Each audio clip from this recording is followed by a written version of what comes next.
LDII ini aliran sesat yang didirikan oleh rezim Pak Harto dulu.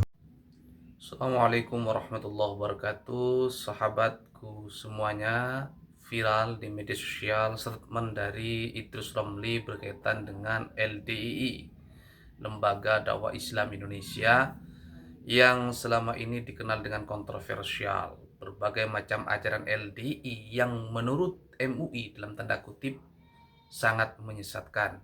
Salah satu di antara ajarannya adalah menganggap bahwa dirinya saja yang suci dan kelompok di luar mereka adalah najis.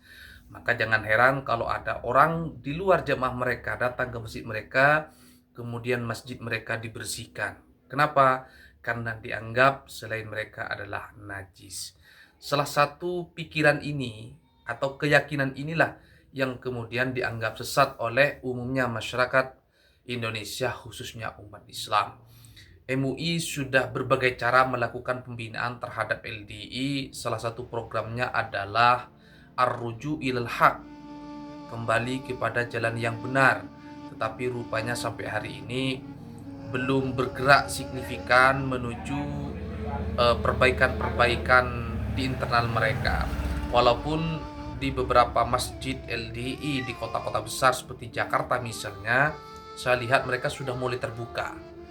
Ada beberapa warga di sekitar mereka di luar komunitas LDI, mereka sudah diperbolehkan masuk ke masjidnya. Artinya walaupun terlihat masih sangat minim, tetapi usaha untuk semakin terbuka ada di antara mereka. Nah, pernyataan Idrus Romli ini sangat mengagetkan kita ya, terkait dengan siapa di balik LDII itu sebenarnya. Ayo kita simak videonya. LDII ini aliran sesat yang didirikan oleh rezim Pak Harto dulu. Pak Harto ini karena lawan politiknya NU Aswaja, maka untuk melemahkan NU mendirikan LDII. Yang cerita ke saya Mabes Polri. Itu Pak Harto dulu, Pak Kiai yang mendirikan katanya. Dan memang iya, ajarannya apa? Ya termasuk ajaran sesat, mirip Wahabi, cuma Wahabi lokal. Di antara ajarannya apa LDII? Kalau LDII yang dulu, mereka ini punya ajaran LDII itu namanya ajaran mangkul. Mangkul itu artinya apa? Beribadah harus bersanad dan berguru melalui guru mereka.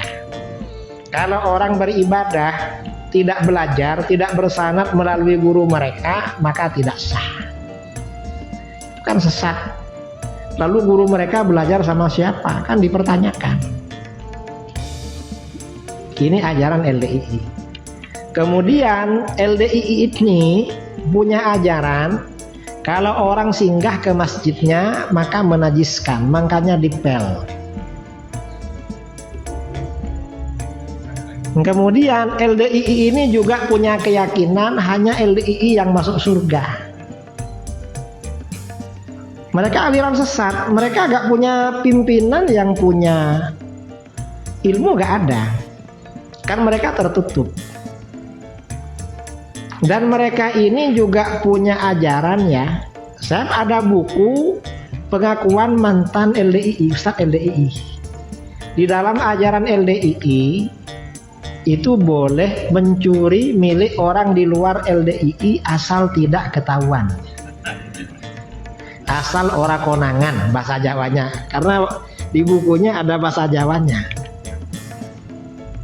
Ya pokoknya hati-hatilah, itu termasuk aliran sesat.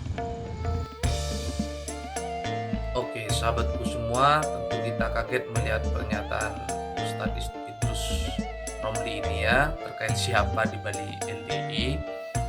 Tetapi kita tidak perlu menjustis atau menyalahkan aktornya.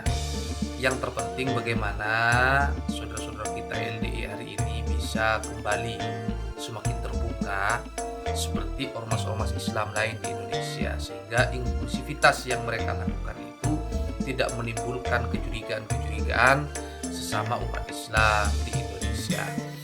Dan tentu kita menjadi tidak heran kenapa kemudian sulit sekali menembus tembok LDI ini, ya karena mungkin ada oknum yang melindungi, ada oknum yang menjaga mereka, ada oknum yang masih menganggap keberadaan mereka itu penting, terutama urusan politik dan lain-lain. Karena itu kita harapkan ke depan LDI semakin terbuka, menutup inklusivitas mereka.